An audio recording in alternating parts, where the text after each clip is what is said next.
பிரியமானவர்களே, ஆண்டவராக இயேசு கிறிஸ்துவின் நாமத்தினாலே உங்கள் யாவரையும் நான் அன்போடு கூட வாழ்த்துகிறேன். எல்லாருமே சந்தோஷமா இருக்கிறீங்களா?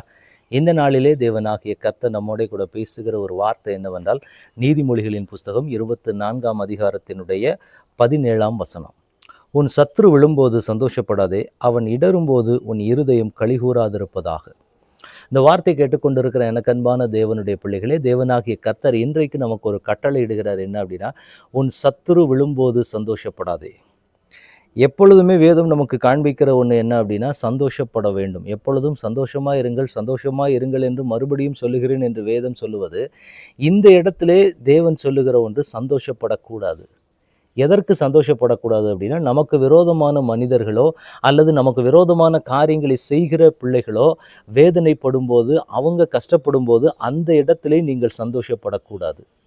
ஏன்னா இது இந்த நாட்களிலே வரக்கூடிய அநேக தேவனுடைய பிள்ளைகளுடைய வாழ்க்கையில காணப்படுகிற ஒன்று. எனக்கு விரோதமாக இவ்வளவு காரியத்தை நீ செஞ்சல, இப்போ நீ இவ்வளவு பாடுபடும்போது நான் அதுக்கேற்றபடி நான் சந்தோஷப்படுவேன் அப்படின்னு சொல்லி இருந்த எண்ணங்க ஒரு தேவனுடைய பிள்ளைகளும் இருக்கக்கூடாத ஒன்று. ஆண்டவர் இந்த நாளிலே நம்மகிட்ட அது எதுக்காக அப்படி ஆண்டவர் சொல்றாருன்னா, கர்த்தர் அதை காண்பார், அது அவர் பார்வைக்கு பொல்லாப்பாய் இருக்கும், அப்பொழுது அவனிடத்திலிருந்து அவர் தமது கோபத்தை நீக்கி விடுவார். என்ன ஆகும் அப்படின்னா, அது தேவனுடைய பார்வைக்கு பொல்லாப்பானதாக இருக்கும். நம்ம சில போராட்டத்தின் மத்தியில் போகும்போது சில மனிதர்கள் நம்மை பார்த்து ஏளனம் பண்ணுகிறவர்கள் உண்டு. இதெல்லாம் ஒரு பக்கம் இருந்தாலும் இன்னொரு பக்கத்துல என்ன நடக்கும், என்ன ஒரு ப்ராசஸ் எப்படி போகும் அப்படின்னா, அவங்க வேதனைப்படும்போது எனக்கு வேதனைப்படும்போது நீ சிரித்தாய் அல்லவா, அதே போல நானும் என்ன செய்ய போறேன்னா, நீ போராடும்போது நானும் அந்த இடத்துல சந்தோஷப்படுவேன். இந்த எண்ணம் ஒவ்வொரு தேவனுடைய பிள்ளைகிட்ட இருந்தும் எடுக்கப்பட வேண்டிய ஒன்று. அந்த இடத்துல நாம சந்தோஷப்படக்கூடாது. அந்த இடத்துல ஒரு தேவனுடைய பிள்ளையா நான் எப்படி தான் நிற்கணும் அப்படின்னா, தேவ சமூகத்துக்கு முன்பதாக மனமகிழ்ச்சியோடு நில்லாதபடிக்கு என் தேவன் தன்னுடைய நீதியை காண்பிக்கிறார். அவ்வளோதான். அந்த இடத்துல உங்க இருதயம் சந்தோஷப்படக்கூடாது. ஏனென்றால் அந்த இடத்துல அவங்களுக்காக நீங்க தேவ சமூகத்துக்கு முன்பாக நின்று நீங்க ஜெபிக்க வேண்டும். இதுதான் தேவன் எதிர்பார்க்கிற ஒன்று. எனக்கு நீ போராட்டம் பண்ணும்போது உனக்கு இந்த மாதிரி சூழ்நிலை வந்தது நல்லதுதான் அப்படின்னு சொல்லி தேவ சமூகத்துக்கு முன்பாக நில்லாதபடிக்கு நம்முடைய இருதயம் அப்படி இருந்துச்சுன்னா, உண்மையாவே தேவனுடைய இருதயம் மகிழும். அதுதான் இந்த இடத்துல சொல்லப்பட்டிருக்கிறது, கர்த்தரின் பார்வைக்கு பொல்லாப்பானதாக இருக்கும். இன்றைக்கு அது தேவனுடைய நீதியை ஸ்டாப் பண்றபடி மாறிடும். தேவன் நமக்கு விரோதமாய் செய்யப்பட்ட சில மனிதர்களுக்கு வேறாக ஆண்டவர் தன்னுடைய காரியத்தை செய்யும் போது என்ன நடக்கணும் அப்படின்னா, நாம அந்த இடத்துல சந்தோஷப்படக்கூடாது. என்ன பண்ணணும் அப்படின்னா, தேவன் தன்னுடைய நீதியை ஜனங்களுக்கு முன்பதாக காண்பிக்கிறார். என் தேவன் தன்னுடைய நீதியை எல்லாருக்கும் முன்னாடி காண்பிக்கிறார் அப்படின்னு சொல்லிட்டு நாம எப்படி இருக்கணும், கர்த்தருடைய சமூகத்துக்கு முன்னாடி, ஆண்டவரே உம்முடைய நீதி காண்பிக்கப்படட்டும் அப்படின்னு சொல்லி ஆண்டவரிடத்துல விட்டு கொடுத்து விட வேண்டும். அதுதான் தேவன் எதிர்பார்க்கிற காரியம்.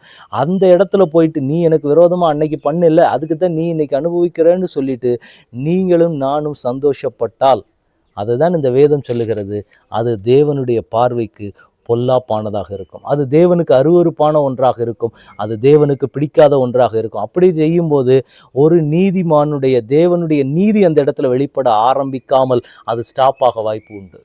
அதுதான் இந்த இடத்துல அவர் மேல இருக்கிற கோபத்தை தேவன் நீக்கி போடுவார். அதனால நாம என்ன செய்யணும் அப்படின்னா, ஆண்டவருடைய சமூகத்துக்கு முன்பாக நிற்கிற ஒவ்வொரு தேவனுடைய பிள்ளையும், நமக்கு விரோதமா ஒரு கூட்டம் என்றைக்குமே எழும்பதான் செய்வாங்க. அது தேவனுடைய ஒவ்வொரு பிள்ளைகளுக்கும் நியமிக்கப்பட்ட காரியம்.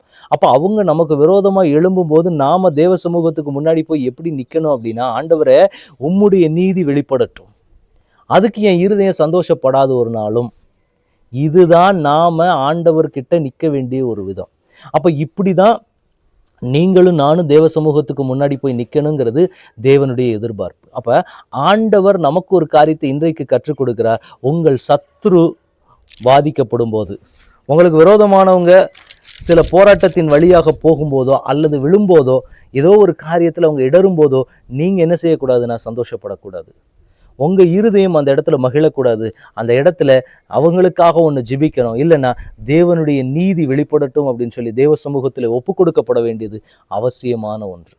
எனக்கு நீ பண்ணல, உனக்கு இந்த மாதிரி காரியங்கள் வருதுன்னு சொல்லி அதை நினைத்து ஒரு தேவனுடைய பிள்ளை சந்தோஷப்படுவது தேவனுக்கு அருவருப்பான காரியம். எனவே ஆண்டவருடைய சமூகத்தில் இன்னைக்கு ஒப்பு கொடுக்கலாமா, தகப்பனே நாங்க இனிமேல் அப்படி இருக்க மாட்டோம், எங்களுடைய இருதயம் இனி அப்படி இருக்காது, அந்த கிருபையை கர்த்தர் எங்களுக்கு தருவீராகன்னு சொல்லி ஆண்டவரிடத்துல ஒப்பு கொடுக்கலாமா?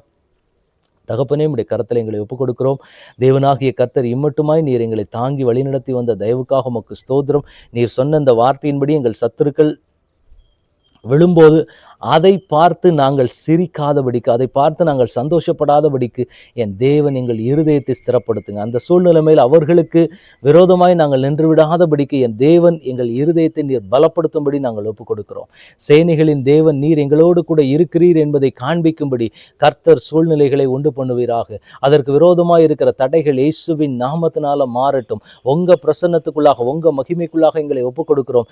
தேவன் விரும்புகிற அந்த ஒரு இருதயம், தேவன் விரும்புகிற அந்த ஒரு சுபாவம், எங்கள் சத்துருக்கள் விழும்போது நாங்கள் சந்தோஷப்படாது இருக்கும்படிக்கு எங்கள் இருதயத்தை கர்த்தர் திருப்பும்படி, அவர்களுக்காக ஜெபிக்கும்படி எங்கள் இருதயத்தை தேவன் திருப்பும்படி உம்முடைய கரத்தில் ஒப்புக் கொடுக்கிறோம்.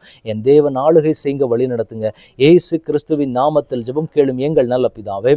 ஆமேன், ஆமேன், ஆமேன். God bless you.